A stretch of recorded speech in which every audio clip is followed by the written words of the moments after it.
Hour. I'm George. I'm Yutaka. We're with the Horror Hour. Hi, nice to meet you. Nice to meet Pleasure. you. Thanks for speaking with us today.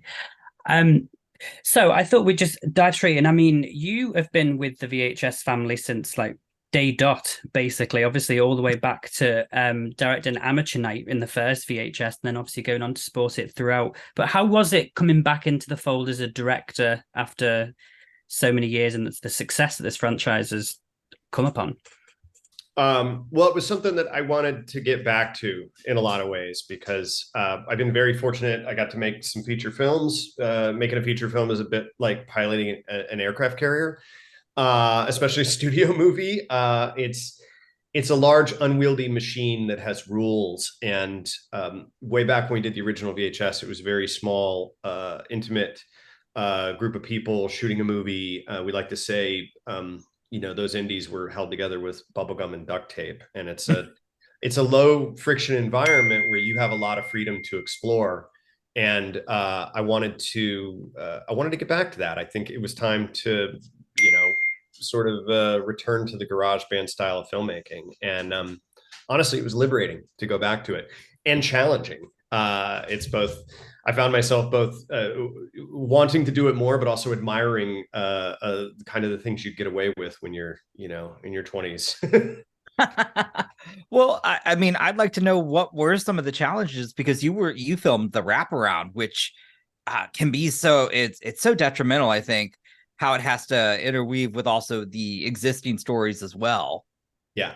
Yeah, no, the rap is traditionally very, very challenging in the VHS franchise. And I've been a part of the previous two VHS movies just as a creative producer, and I've been kind of in the orbit of the other ones and stuff. So, and of course, I know a lot of the filmmakers. So, we have a dialogue about how challenging it is to jump in and jump out of something where you don't have time to sort of set an expectation and let the audience's imagination build. It's as if the rap experience is taken away from you as quickly as you receive it. And so we've continued to experiment with it across the films. And then in VHS 99, we probably reduced it about as small as it can go, but we had come up with this concept of a tape over, that instead of the wraparound trying to give us an origin story for the tapes themselves, that it was more like you were just watching this nasty mixtape, this relic from a different era, and that you happened to be catching something else that was taped over.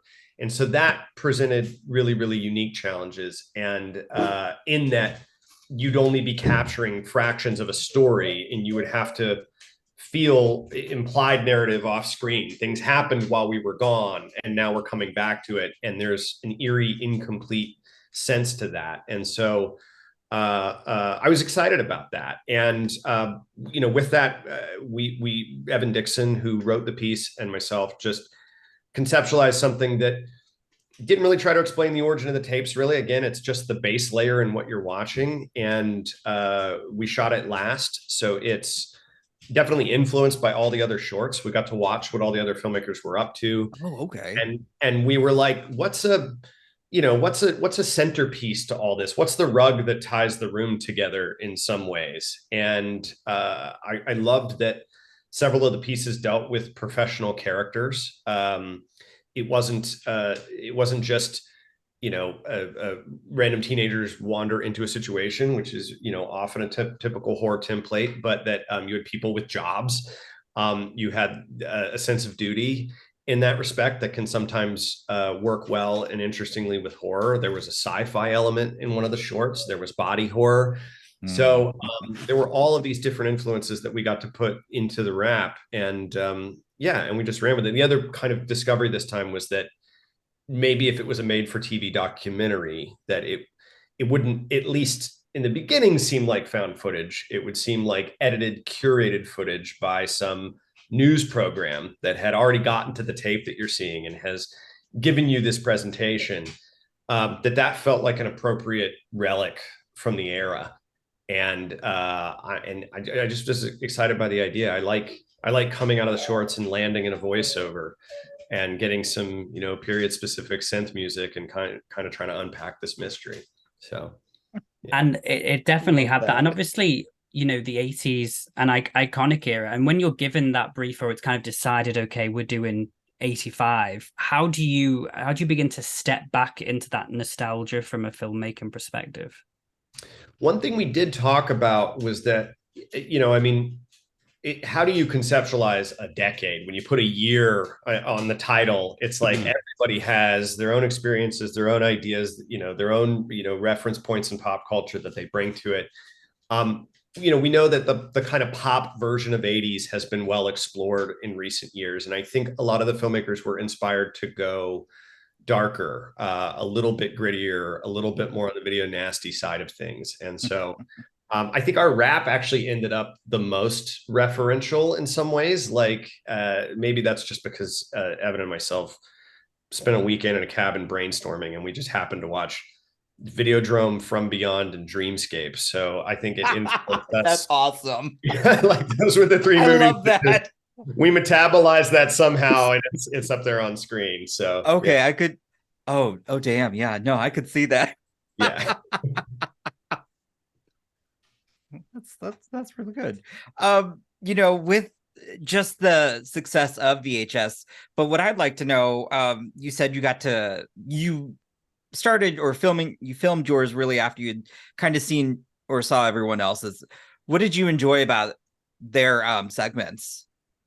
Well, first of all, they're awesome. All of them are great. So it's not easy to go, great. All right, let's create, the in-between segment to all these awesome shorts. Look, I mean, they're all different. I mean, look, having been around, I mean, there's 31 total VHS shorts now across 6 movies. So this is 27 through 31. And so, and again, I've been around for a part of several of them along the way. And so the franchise is really limitless, I think, in what you can do. And so, if somebody were to ask me what my favorite was, I'd say it probably changes day to day.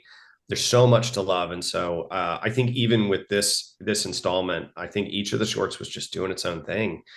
And I could rave about all of them, but they were, I think one thing that we took away is that they were all visceral. There was a darkness to all of them, of course. They're also all pretty funny. And they're pretty slyly funny. If anything, the rap is probably broader. We go a little bit full ham at the end, but yes.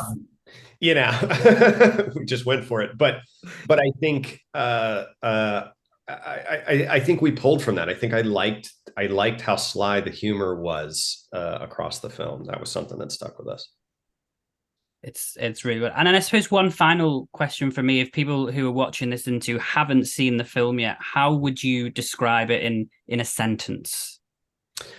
It's like imagine if somebody discovered a mixtape in an old archive from the 80s that was completely forgotten, and now you're getting to watch it. It strives for era authenticity, but also like there's a knowing sense to it. So I think fans who are aware of the VHS franchise, I think will feel the filmmakers corresponding with them a bit and having a good time with it. That's probably like 5 sentences, but that's fine. You can say as many as you want. Yeah. Well, but I just want to say again, thank you for taking the time to speak with us. We are huge VHS fans of the franchise. There are so many that we've gone through, but it was just a pleasure to get to speak with you. Awesome. Well, thank you. Yeah, great. Nice talking to you. Right. Well, this first question is actually for the both of you. With this being the 6th movie in a franchise, how did you want to go about putting your own stamp on this anthology series with your segments? And I'll go to you first, Mike. Stamp. I love a good misdirect. I love growing up in the 80s, I love the look of things, especially early 80s stuff that still sort of people were still kind of trapped in the late 70s. So, we hadn't quite gotten full blown neon yet, or at least that was just coming in. Look wise, I kind of wanted to keep it that early stage. I wanted, and then I wanted to play with that trope of what we expect with young adults going camping, and what we're used to seeing in a situation like that, and then just not doing that at all, and letting that just ride its course in a really bizarre way. All right. Yeah, Natasha. Yeah, I don't know if anybody was really coming into it saying like, what am I going to do with the VHS franchise? I think obviously we're all fans of the franchise and we know what we like about it and what we would do differently or whatever it is. But yeah, I think we just came into it with like there is a previously on with this franchise, and so it's kind of like, what can we do to sort of break the mold a little bit, and I think each of the pieces does it in their own way. And then, you know, on a larger scale, we were also like trying to run away, like Mike was saying, we're trying to run away from that glossy neon 80s thing and running the opposite direction towards the sort of grit, the glitch art. I think all of us were sort of excited to do something ugly, which is part of the VHS franchise, but I think setting it in the 80s was just the extra opportunity to lean into that. I would say, like with my piece, I had never seen performance art sort of gone wrong, and so just sort of taking that and running with it, and again kind of bending the rules of found footage a little bit, and just taking it from a slightly different perspective was sort of what was in the background. But I don't think anyone's intent was like, let's do something different with VHS. We all love the franchise and we were excited to be a part of it, so no one was trying to break the mold. and VHS kind of ups the game every time. Like they always bring something fresh to the table, and so again, I think that's a testament to, you know, David and Josh and Brad, Chad, the producers, bringing on directors and writers who want to just tell crazy stories, you know, that are sometimes outside of the rules that we're all so often given. You obviously, we sort of mentioned it there briefly for both of you in terms of like what it was like to be in the 80s, but when you're kind of given that brief of, okay, we're doing 85, did you have an immediate reaction on how you wanted to create this world? As you say, you kind of wanted to stay away from maybe the glitz and glamour, or was it kind of something you did over time to try and work out how you would make your own 80s nostalgia? I mean, I wanted to go. My sort of beacon was my dad's old home movies that he shot in the 80s when I was 5 years old. So that was like the place where I went. I wanted to capture how he viewed the world through that lens, and his long pans and the people showing off their muscles. You know, how people reacted at parties to the camera, either like hiding their faces or moving past camera really fast.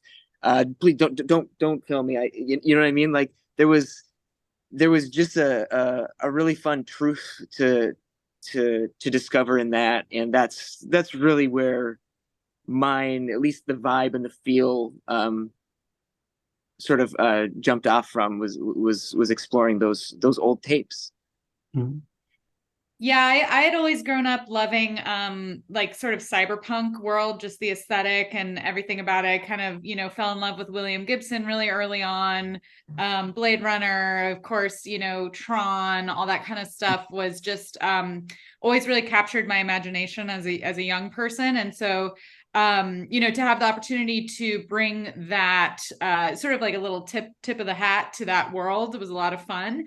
And so, you know, funny enough, Mike and my pieces are both strangely personal, because mine is also very influenced by my mother and her work. She was a performance artist in New York.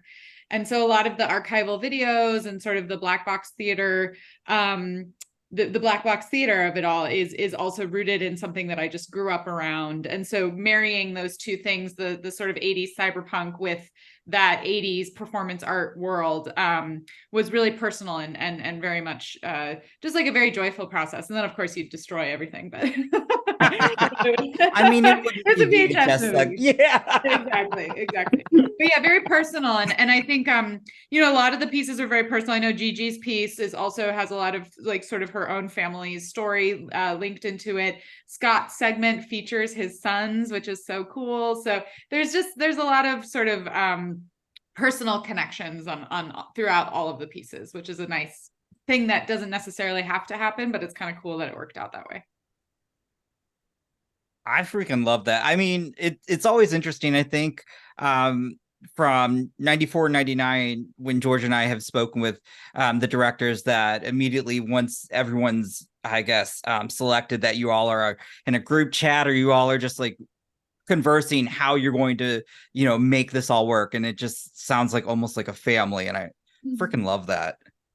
Yeah, it's really cool. We were pretty siloed off, honestly, because we started filming. I think Mike and I filmed around the same time. He was in Minnesota, I was here in LA, and you know, it just kind of worked out that we were all sort of leaning into similar themes and aesthetics, and again, away from that glossy neon thing. Yeah, I don't know, Mike. I feel like when we all kind of met, we were like, yeah. Yeah, I mean, we didn't. Yeah, none of us met until like. I mean, again, like we'd all had calls, I think, with David and Josh and Brad and Chad and stuff like that. But yeah, I mean, we had all met for the first time. I think it was Fantastic Fest. I mean, we'd all been on email threads, so and that was just about like it.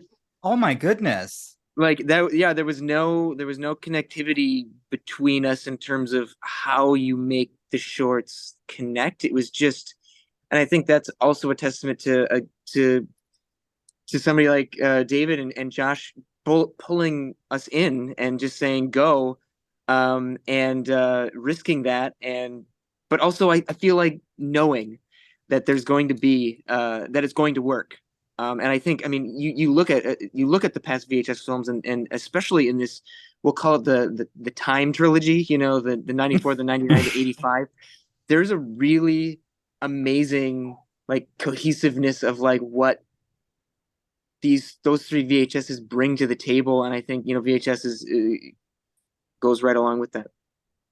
I think we knew it was going to be awesome. Like, I mean, once you see the lineup, you're like, oh, cool. I love all of these filmmakers, you know, like these guys have made some of my favorite stuff, guys and gals. I love Gigi so much, and her work is incredible. And so you just kind of knew like, oh, this is gonna be cool. Everyone has a really distinct voice and perspective on this. So we knew it was gonna be cool. We just we weren't like we were wrapped up in our own processes, you know. My jaw dropped when I saw the lineup. I'm like, I've seen at least I've seen a movie from each and every one of you. I'm like, this is going to be insane. And you guys, it was a long wait. We were like, yes, like, George and I were waiting. And then when I heard it was going to be more gritty, and I was just like, oh, okay, this is going to be dark. Yeah. Yeah, we went ick for sure. You did. And obviously, to not give too much away, but body horror plays a little bit of a part in both of your segments. So like, how did you sort of approach sort of that aspect of both of your segments? I just think Mike's piece is so powerful. I'll just speak to his piece, and I think what he did so well was keep it very grounded and realistic. Even though he's created this fantastical world, you can't help but obviously see the dialogue that it's having with what we're dealing with in 2023, and the violence and the authenticity of the violence and the repercussions of that violence, I think takes it to another level that you feel in your stomach. You know, like when shit starts going down, you really feel sick to your stomach. And it's unfortunately a very familiar feeling, I think, that we all have living in 2023. So I really love the way that Mike used gore and violence. I think it was done very responsibly and very effectively. It was a gut punch when that first happened. I was just like, oh. We went the opposite direction with ours. Ours was like a Fango moment. We went totally. But I mean, but to your point, Natasha, is like I love the way that you described like where yours comes from, which is, what if like a suit consumed somebody. Like it's such a weird, you say those words, and it's such a weird visual. And again, the payoff that you give us and where that ends up taking us is just, you're just kind of floored by you haven't seen, if we're talking body horror, you haven't seen that kind of body horror before, where suddenly you're just like, that's different. Graphic. And like shocking. Look, I love that type of stuff. So I was just like, okay, it's my jam. I mean, and then just Natasha, thinking of yours too, like, and where we're going with AI and all that, I was just like, oh, this is also like both years kind of like hits home a little. I'm like, 2023, and this feels still real, even though it's 85. Yeah, it's in conversation. I mean, I think that's like, when you're making a film, it's hard to not put a part of you, especially that of something that means something to you, like in the project that you're working with, and I know that, our pieces do reflect our time now as much as they do back then. But I mean, these are things that are around us like all the time, and you can't not make that exploration, whether it's the directions that we went or something else.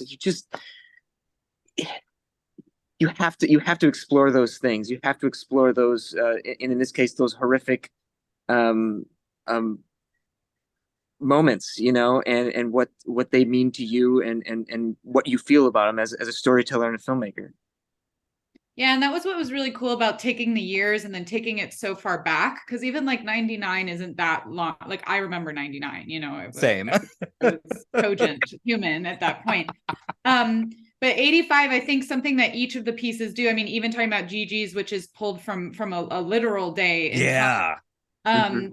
Each of the pieces is using that opportunity to look back and say, we're still here. We're still dealing with this. This is still, the horror is the horror and the fun of VHS, but it's also saying, look, that was 1985. We're in 2023 having these same freaking conversations. And I think it's really cool to have a fun horror movie that can also have those larger conversations. And each of the segments is presenting its own unique, perspective and conversation, which is really cool. Also different, but also like just brilliant. And I love how everybody is just so in awe of each other's work like throughout this process of things. But and to kind of like round it off, then normally would say, could you sum up your segment in one word? But I'd be interested, can you sum up each other's segment in one word? I'm gonna steal Mike's word, because I heard him say it the other day. But for Mike's segment, the word is victims, which I think is really, really thoughtful and really important, and it recontextualizes his entire piece. So I will say that. Yeah, it might be more than yeah. I know, like it's what I want to say, but there's something again that Natasha said the other day about I'm going to go with vulnerability. Especially with Black Box Theater, and where she's coming from in the piece, because you look at what happens in there, and I think the sort of ridiculousness, but also the fun and the horror of it all, is that it's a hit.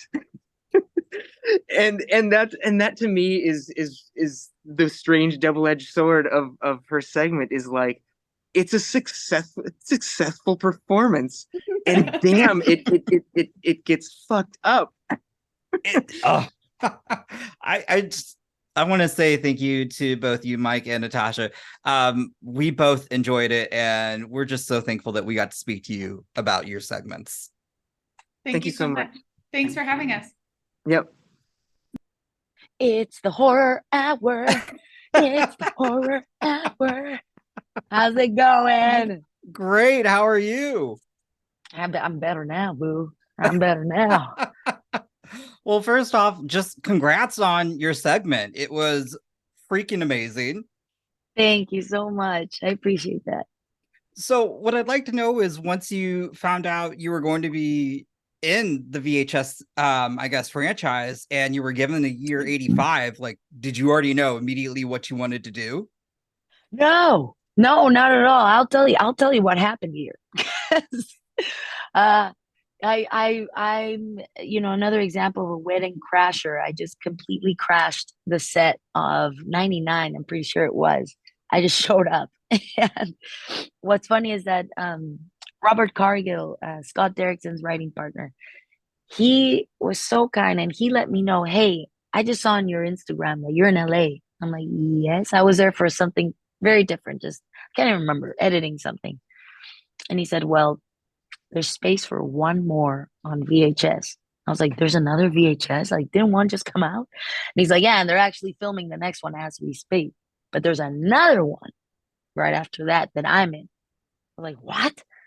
And he's like, Gigi, I'm calling to tell you, go crash the set tomorrow. And that's no joke. And so I was like, okay, I know the producer, Josh. Yeah, sure. So, nonchalant. Hey, Josh, want to hang out? And he was kind enough to be like, oh, well, I'm on set. And I'm like, where? I'll come see you. I just completely went and crashed. And I just said, Josh, I know you need one more. Let me do it. Let me pitch. Let me give you something. And he said, well, what do you got? I'm like, well, what do you want? I didn't even know. I didn't even know what year or anything. And he's like, okay, we'll come back tomorrow. And in the next couple of days while you're here. And it's the year 1985. I said, cool, I'll see you soon. And I remember getting on the phone with my producer, Rainer, being like, we need to get this job. We need to be part of this. And right away, it's thanks to Rainer. He was like, well, 1985, Gigi, there's nothing more captivating and engaging for Mexico than the earthquake of 85. It's the most famous thing, most tragic thing that's happened in this century, like for real, in the past century too. And so I was like, whoa, you're right. And immediately went back with a little piece of paper document, and I said, here it is. Think Apocalypto, but VHS. so that totally got their attention, and they love that it's based on a historic event too. We wanted to shoot in VHS, and I'm just so excited that Shudder and the team went for it. I mean, I thought that was wait, you shot actually in VHS? We sure did. We sure did. We had to put a sandbag on the camera because those VHS cameras, they're like a toy. They're so light. So we had to put a sandbag on our on our cinematographer's shoulders so the camera had a little bit of weight. So a lot of the glitches and the hits of the camera are all natural and real. And so that was the only way to do it. That was the only way to do it. Oh my God, that makes me love it even more. I can't wait to rewatch it again. Oh, well, perfect. No, it makes a big difference. Really does. Oh my gosh. Well, and again, as you said, it was something that was historical, and you added, of course, that VHS twist, which I won't give away, but it's funny because I'm like, well, I've seen a couple of Gigi Sigs, and I remember, of course, Satanic Hispanics. I'm like, I feel like I should know what's coming, and I didn't. Perfect.